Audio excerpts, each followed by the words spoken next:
রুমের লাইট বন্ধ করার পর ঘুমিয়ে পড়ার চেষ্টা করছিলাম। হঠাৎ অনুভব করলাম আমার শরীরের কাছে কারো হাত। ঘুম থেকে উঠে তাকিয়ে দেখি ম্যাডামের হাত আমার কাছে এসেছে। অবাক হয়ে তাকে জিজ্ঞেস করলাম, ম্যাডাম, এটা আপনি কি করছেন? তিনি বললেন, এখানে তুমি আমার সহকর্মী বা কর্মচারী নও, বরং একজন কাছের মানুষ। তোমাকে দেখে মাঝে মাঝে মনে হয় আরও কাছে আসি। তুমি কেন সবসময় দূরে সরে যাও? এই বলে তিনি আমাদের আশ্রমের শিক্ষিকা ছিলেন খুব সুন্দরী। গায়ের রং ছিল ফর্সা আর একটু স্বাস্থ্যবান, যা তাকে আরও সুন্দর করে তুলেছিল। প্রথম দেখেই আমি তাকে মন থেকে ভালোবেসেছিলাম। তিনি শাড়ি পরতে অনেক ভালোবাসতেন। তিনি সবসময় আমার সঙ্গে খুব আন্তরিকভাবে কথা বলতেন। তার এই আন্তরিকতা প্রথম বুঝতে পারি যখন এক সন্ধ্যায় তিনি আমাকে তার বাড়িতে ডাকলেন। সেদিন তিনি স্কুলে আসেননি, যা নিয়ে আমিও কিছুটা উদ্বিগ্ন ছিলাম। সন্ধ্যায় তার বাড়িতে পৌঁছানোর পর তিনি আমাকে সরাসরি তার ঘরে নিয়ে গেলেন। খুব কাছে এসে শিক্ষিকা বললেন, একা থাকাটা আমার জন্য কঠিন হয়ে যাচ্ছে, তুমি চাইলে আমার এই একাকিত্ব দূর করতে পারো। তার এই কথাগুলো শুনে আমি হতবাক হয়ে গেলাম। কখনো ভাবিনি যে আমার প্রথম চাকরি এত সৌভাগ্য নিয়ে আসবে। আমি তখন আশ্রমে একজন ওয়াচম্যান হিসেবে কাজ করছিলাম। বন্ধুরা, আজকের গল্পটা অনেক বেশি স্পেশাল। আশা করছি তোমাদের ভালো লাগবে। বাংলা অডিও স্টোরি চ্যানেল এ নিয়মিত গল্প পাবেন, তাই গল্পগুলো ভালো লাগলে ভিডিওটি লাইক, শেয়ার এবং চ্যানেলটি সাবস্ক্রাইব করো। সম্প্রতি আমি একটি চাকরি পেয়েছি আশ্রমের একটি স্কুলে। সেখানকার এক সুন্দর শিক্ষিকা ছিলেন অত্যন্ত আন্তরিক এবং বন্ধুসুলভ, যা আমাকে প্রথম দিকে বেশ অবাক করেছিল। এতদিনে আমি যা শিখিনি সেই জীবনের অনেক কিছুই যেন তিনি আমাকে শিখিয়ে দিতে চাইছিলেন। আমার নাম কুনাল, বয়স 28 এবং এই নতুন চাকরির জন্য আমি এই জেলায় স্থায়ী হয়েছি।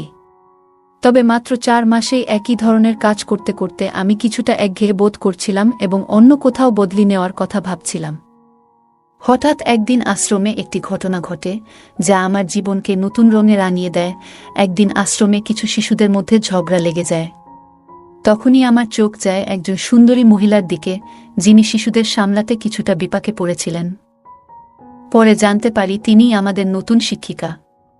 আমি এগিয়ে গিয়ে শিশুদের ঝগড়া মিটিয়ে দেওয়ার চেষ্টা করি, কারণ তারা তার কথা শুনছিল না। পরিস্থিতি সামলাতে গিয়ে আমার হাত আচমকা আশ্রমের শিক্ষিকার হাতে লেগে যায় এবং সেই মুহূর্তে সবকিছু যেন থমকে দাঁড়ায়। আমার বকুনির পর শিশুরা শান্ত হয়ে যায়, আর সেই মুহূর্তটি আমার জন্য বিশেষ হয়ে ওঠে। আশ্রমে আমার সহকর্মীদের সঙ্গে মিলেমিশে কাজ করার চেষ্টা চালিয়ে যাচ্ছিলাম। আমি আশ্রমের স্কুলে নতুন কাজে যোগ দিয়েছি এবং প্রয়োজনমতো বাচ্চাদের শাসন করতাম। একদিন বাচ্চাদের মধ্যে ঝগড়া হলে তাদেরকে ক্লাসে ফেরত পাঠাতে হয়। তখন ভুলবশত এক শিশুর পা শিক্ষিকা মেম সাহেবের পায়ে লেগে যায় এবং তার পায়ে সামান্য আঘাত লাগে। তাদের সাহায্য করতে আমি মেম সাহেবকে শিক্ষক কক্ষে নিয়ে যাই এবং তার পায়ে ওষুধ লাগিয়ে আরাম দিতে থাকি। সেই সময় শিক্ষক কক্ষে আমরা শুধু দুজনই ছিলাম। মেম সাহেব আমার দিকে তাকিয়ে বললেন, তুমি কি এই আশ্রমে নতুন কর্মচারী? তারপর তিনি নিজের পরিচয় দিয়ে জানালেন তার নাম তানিয়া এবং তিনিও এখানে নতুন শিক্ষিকা হিসেবে যোগ দিয়েছেন। আমি বিনয়ের সাথে তাকে অভিবাদন জানাই এবং নিজের পরিচয় দেই। তিনি আমাকে ধন্যবাদ জানিয়ে বলেন, প্রথম দিনে এই রকম সাহায্য পাবো আশা করিনি। মেম সাহেবের পায়ে ব্যান্ডেজ লাগিয়ে আমি অন্য কাজে ফিরে যাই। কিছুক্ষণ পরে শিক্ষক কক্ষে পানি দিতে গেলে দেখি তানিয়া মেম সাহেব সেখানে বসে পা মালিশ করছেন। আমি তাকে পানি দেই এবং জিজ্ঞেস করি, আপনার কি ব্যথা বেড়েছে? তিনি মাথা নেড়ে সম্মতি দেন। ঠিক তখনই আরেকজন মেম সাহেব এসে তানিয়া মেম সাহেবের খোঁজ খবর নেন এবং আমাকে অনুরোধ করেন, তুমি কি তানিয়া মেম সাহেবকে তার বাড়ি পৌঁছে দিতে পারবে? আমি রাজি হয়ে তানিয়া মেম সাহেবকে তার বাড়ি পৌঁছে দিই। বাড়িতে পৌঁছানোর পর তাকে সঠিকভাবে ঘরের ভেতর নিয়ে যাই এবং বিশ্রামের ব্যবস্থা করি। এরপর আমি তার কাছে রান্নাঘর কোন দিকে জানতে চাই। তিনি হাত দিয়ে ইশারা করে দেখাই দিলেন। তারপর তার জন্য রান্নাঘরে গিয়ে চা তৈরি করি। তানিয়া মেম সাহেব ফ্রেশ হয়ে এসে চা নিয়ে ধন্যবাদ জানান। যাওয়ার সময় তার হাসিমুখ দেখে মনে হয় আমার সাহায্য তাকে অনেক খুশি করেছে। আমিও তাকে সাহায্য করতে পেরে মনে মনে অনেক খুশি ছিলাম। তিনি ছিলেন অসাধারণ সুন্দরী এক মহিলা। ম্যাডাম যখন আমার কাজের প্রশংসা করতেন তখন মনটা বেশ ভালো লাগত। একদিন তিনি স্নেহভরে আমার মুখে হাত বুলিয়ে দেন এবং সেটা আমার জন্য এক অন্যরকম অনুভূতি ছিল। যদিও আমি বয়সে তার থেকে ছোট ছিলাম, তবুও তার এই আন্তরিকতা আমাকে মুগ্ধ করেছিল। ম্যাডাম ৩৫ বছরের হলেও তার সৌন্দর্য এবং ব্যক্তিত্ব মনকাড়া ছিল। প্রথম দিনেই তার বাড়িতে পৌঁছে গিয়েছিলাম আর তার ব্যবহারে মুগ্ধ হয়ে গিয়েছিলাম। এরপর থেকে ম্যাডামের কোনো ছোটখাটো কাজ থাকলে তিনি আমাকে ডাকতেন আর আমি আনন্দের সঙ্গে সব কাজ করে দিতাম। তিনি আমার কাজে সন্তুষ্ট ছিলেন। আমার সাথে বিভিন্ন ধরনের কথা বলতেন। তার কথাগুলো শুনতে আমার অনেক ভালো লাগত। মনে হতো তার কথায় এক ধরনের জাদু আছে। মনে মনে আমি তাকে পছন্দ করতে থাকি। একদিন ম্যাডামের জন্মদিন এলো। কিছু সহকর্মীকে তাকে জন্মদিনের শুভেচ্ছা জানাতে দেখে আমিও তাকে শুভেচ্ছা জানাতে চাইলাম। আমাদের চোখাচোখি হলে মনে হলো খালি হাতে শুভেচ্ছা জানানোটা ঠিক হবে না। এমন সময় তিনি আমার দিকে এগিয়ে আসছিলেন। কিন্তু ঠিক তখনই প্রধান শিক্ষক আমাকে ডেকে নিলেন এবং আমি সেখান থেকে চলে গেলাম। সারা দিন চেষ্টা করেও তাকে শুভেচ্ছা জানাতে পারিনি। বিকেলে ম্যাডাম নিজেই আমাকে তার বাড়িতে জন্মদিনের অনুষ্ঠানে আমন্ত্রণ জানালেন। রাতে ঘরে ফিরে আমি সুন্দরভাবে প্রস্তুতি নিলাম আর তার জন্য একটি উপহার কিনে তার বাড়ির উদ্দেশ্যে রওনা দিলাম। আমি যখন সেখানে পৌঁছালাম, আমার উপস্থিতি শুনে ম্যাডাম নিজেই গেট পর্যন্ত এসে আমাকে স্বাগত জানালেন। তার বাড়ি ছিল খুবই সুন্দর ও পরিপাটি, যা দেখে আমার চোখ আটকে গেল। আমার ছোট ভাড়া করা ঘরে যে সৌন্দর্য ছিল না, তা তার বাড়ির প্রতিটি কোণেই খুঁজে পেলাম। ঘরে ঢুকে দেখলাম আমাদের ছাড়া আর কেউ নেই। টেবিলে একটি জন্মদিনের কেক রাখা ছিল, যা দেখে মনে হলো হয়তো কোনো অতিথি কেক নিয়ে এসেছেন। আমি ম্যাডামকে জিজ্ঞেস করলাম, এখানে কি আর কেউ আসবে? এতক্ষণ ধরে আমি একাই বসে আছি। তখন তিনি হাসি দিয়ে বললেন, এখানে আমি আর তুমি ছাড়া আর কেউ নেই। আমি অবাক হয়ে জিজ্ঞেস করলাম, তাহলে এই কেক কে নিয়ে এসেছে? ম্যাডাম মৃদু হেসে বললেন, এই কেক আমি নিজেই কিনে এনেছি। এটা শুনে আমার খারাপ লাগলো। কেন আমি নিজেই কেক আনার কথা ভাবলাম না? আমি মনে মনে নিজেকে দোষ দিতে লাগলাম। ম্যাডামের কাছে ক্ষমা চেয়ে বললাম, ম্যাডাম, সত্যি বলছি, আমারও মনে করা উচিত ছিল আপনার জন্য কেক আনার। তখন তিনি আমার পাশে এসে বসলেন এবং বললেন, তুমি কি জানো, আমি একটু অভিমান করেছি। তুমি স্কুলে আমাকে জন্মদিনের শুভেচ্ছা জানাওনি কেন? এই বলে তিনি কিছুটা অভিমানের সঙ্গে মুখ ফিরিয়ে বসে রইলেন। তার এমন অভিমান দেখে আমি একটু অবাক হলাম। আমি তার সামনে হাঁটু গেড়ে বসে তাকে গিফট দিলাম এবং জন্মদিনের শুভেচ্ছা জানালাম। আমি বললাম, ম্যাডাম, আপনাকে খালি হাতে শুভেচ্ছা জানাতে ইচ্ছে করছিল না, তাই সকালে কিছু বলিনি।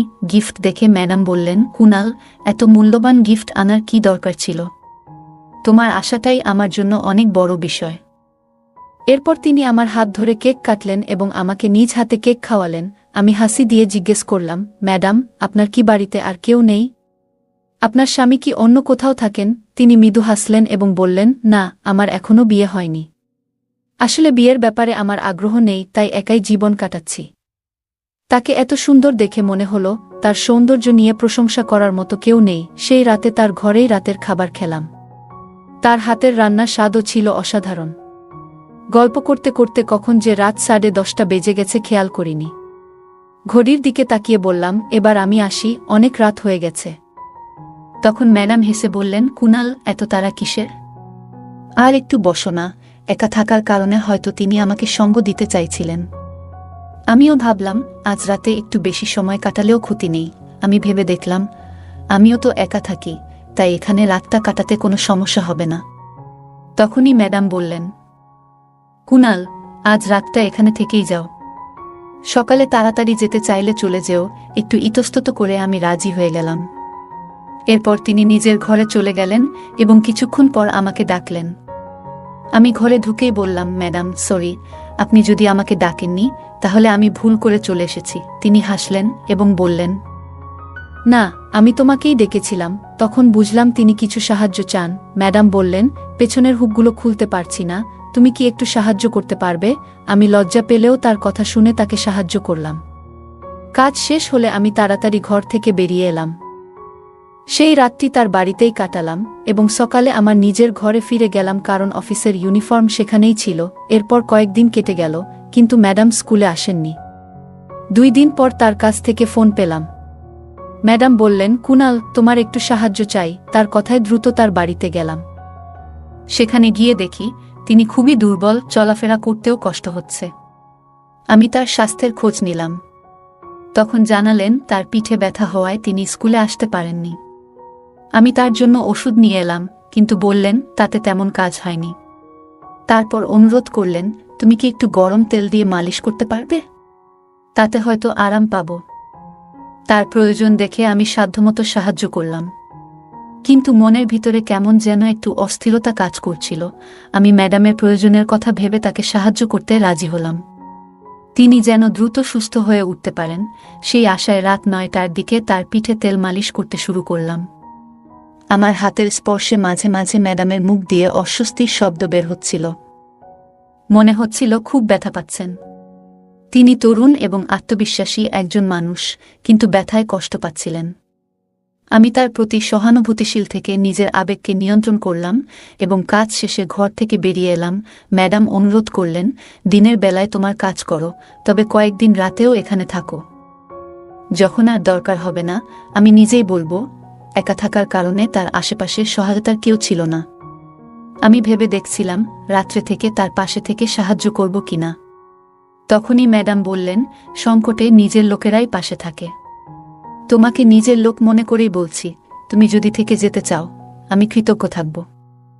তার কষ্ট দেখে আর না বলতে পারলাম না। বললাম, আমি আপনার পাশে আছি, চিন্তা করবেন না, যতদিন প্রয়োজন ততদিন আমি থাকব। ম্যাডাম আমার কথা শুনে হাসলেন, খুশি হলেন। সেই রাতে কাজ শেষ করে তার বাড়িতে গেলাম, তার জন্য নিজের হাতে রান্না করলাম। গত কয়েক মাসে তার জন্য কিছু করার সুযোগ পেয়ে নিজেও ভালো লাগছিল। আমি ম্যাডামের দেখভাল করতে করতে বেশ অভ্যস্ত হয়ে গিয়েছিলাম। একদিন আমি রান্না করে তার জন্য খাবার বানিয়ে দিলাম। আমার হাতের রান্না খেয়ে ম্যাডাম খুব খুশি হলেন এবং হাসিমুখে আমার হাত ধরলেন। সেই মুহূর্তটা আমার জন্য কিছুটা বিশেষ হয়ে উঠেছিল।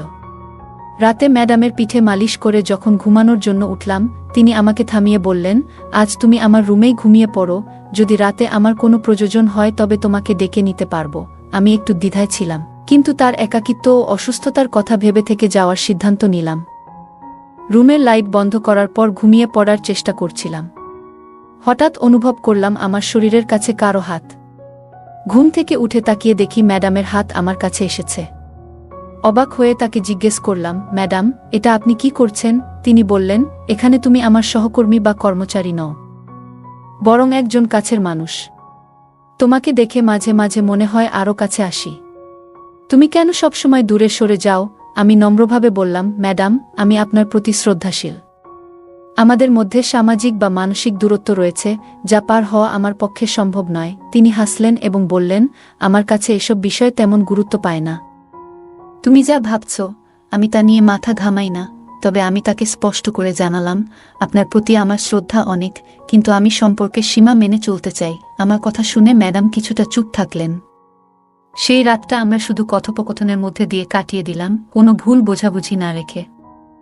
আমার মনে হলো আমার কথাগুলো তার পছন্দ হয়নি। তিনি মনে মনে অনেক কষ্ট পেয়েছেন হয়তো, কিন্তু আমার কিছু করার ছিল না, কারণ আমি ওই ধরনের ছেলে ছিলাম না। আমি একজন এমন মানুষ নই যে কোনো নারীর সাথে সামান্য সময় কাটিয়ে তাকে ভুলে যায়। আমি আপনার মধ্যে আমার জীবনের সাথে খুঁজে পেয়েছি। আমি আশা করি আপনিও আমায় সেই দৃষ্টিতে দেখবেন। আমার কথা শুনেই তিনি একটু দূরে সরে গিয়ে বললেন, আমি তোমাকে আগেই বলেছিলাম যে বিয়ে নিয়ে আমার কোনো আগ্রহ নেই। তাই তো এখনো ৩৫ বছর বয়সেও অবিবাহিত আছি। আমাকে বিয়ে নিয়ে একটু ভাবতে হবে, এখন আমি এর জন্য প্রস্তুত নই। সেই রাতে আমার কথা শুনে তিনি কিছুটা অভিমান করেছিলেন। তবে সত্যি বলতে, আমি এমন কেউ নই যে কিছু সময়ের জন্য সম্পর্ক স্থাপন করে ফেলি। আমি তাকে আমার জীবনের সঙ্গী হিসেবে ভাবছিলাম। মনে মনে তাকে ভালোবেসেছিলাম। সেদিন রাতে আমি তার ঘরে থাকিনি, বরং বাইরে গিয়ে ঘরের লবিতে ঘুমিয়ে পড়ি। অনেক রাত হয়ে যাওয়ায় আমি নিজের ঘরেও ফিরে যেতে পারিনি। পরের দিন স্কুলে যখন আমাদের একে অপরের চোখে চোখ পড়ে, তখন তার আচরণ কিছুটা ভিন্ন ছিল। ওই দিনই তিনি আমাকে স্কুলের বাইরে মাঠে ডেকে কিছু কাগজ আমার হাতে দিলেন এবং বললেন, এগুলো বাইরে কোনো একজনের কাছে দিয়ে আসো। আমি তো তখন শুধুই ওয়াচম্যানের কাজ করছিলাম। বাইরে গিয়ে দেখি সেখানে কাউকে দেখা যাচ্ছে না যাকে কাগজগুলো দিতে হবে। কাগজগুলো কাকে দেওয়া হবে জানার জন্য আমি আবার শিক্ষকদের কক্ষে ফিরে যাই, কিন্তু তখন তিনি সেখানে ছিলেন না। তাকে তখন প্রধান শিক্ষকের কেবিনে যেতে দেখলাম, আর তার সাথে কথা বলার জন্য আমি কেবিনের দিকে গেলাম। আমি প্রধান শিক্ষকের কক্ষের সামনে গিয়ে দাঁড়াই এবং ভেতর থেকে প্রধান শিক্ষক ও ম্যাডামের হাসির আওয়াজ শুনতে পাই।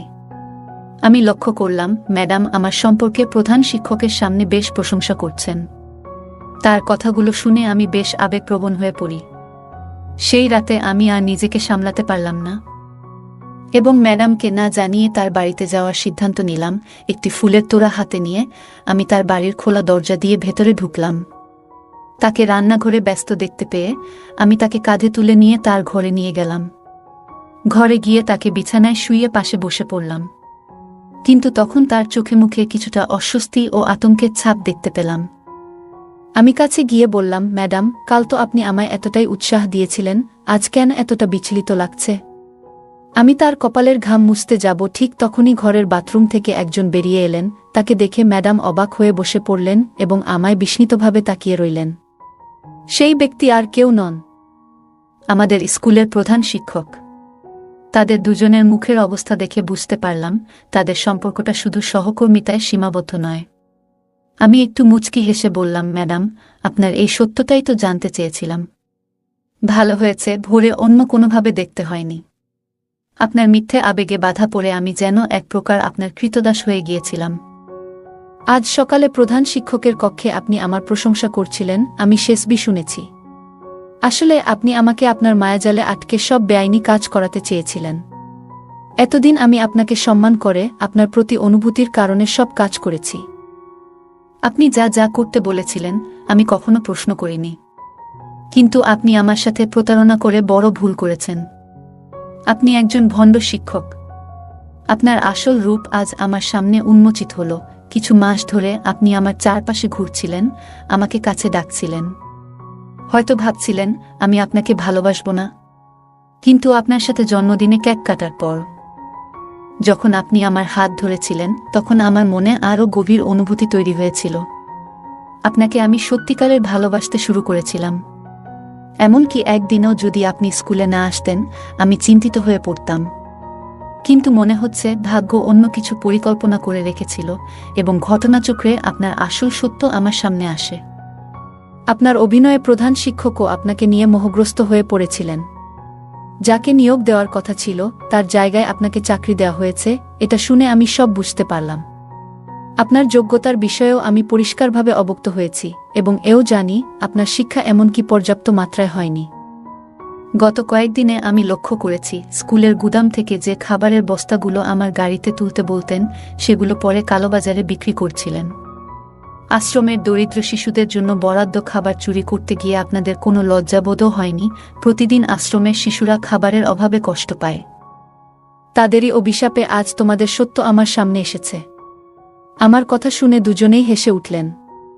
প্রধান শিক্ষক আমাকে উপহাস করে বললেন, তুই তো স্রেফ একজন সাধারণ কর্মী, আমাদের সামনে যা ইচ্ছে বলছিস, কিন্তু বাইরের কেউ তোকে গুরুত্ব দেবে না। শুনে রাখ, আমি নিজেই স্বীকার করছি যে এই মহিলাকে অন্য একজন যোগ্য প্রার্থীকে বাদ দিয়ে চাকরি দিয়েছি। শুধু তাই নয়, আশ্রমের খাবারও বাইরে বিক্রি করি।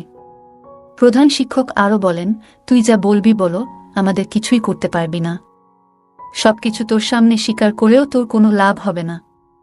আমাদের বিরুদ্ধে কিছু করার ক্ষমতা তোর নেই। এই কথা শুনে প্রধান শিক্ষক এবং ম্যাডাম একসাথে আমায় উপহাস করে হাসতে লাগলেন।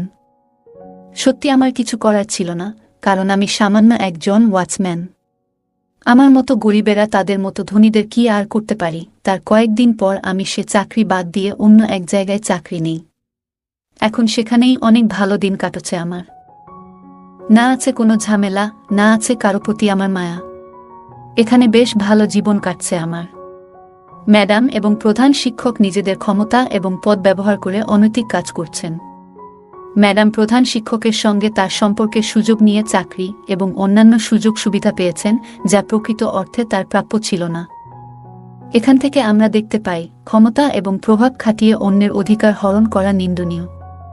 এই ধরনের অন্যায় ব্যবহার সমাজের নৈতিক ভিত্তিকে দুর্বল করে দেয়। ওয়াচম্যান ম্যাডামের প্রতি ভালোবাসা এবং স্নেহ অনুভব করেছিলেন। তিনি বিশ্বাস করেছিলেন যে ম্যাডাম তাকে সম্মান এবং ভালোবাসা দেন। কিন্তু বাস্তবে ম্যাডাম কৃত্রিমভাবে এই আবেগ দেখিয়েছিলেন শুধুমাত্র নিজের স্বার্থসিদ্ধির জন্য। এই ঘটনা আমাদের শিখায় যে বিশ্বাস অর্জন করতে যেমন সময় লাগে, তেমনি একবার বিশ্বাস ভেঙে গেলে তা আর ফিরিয়ে আনা সম্ভব নয়।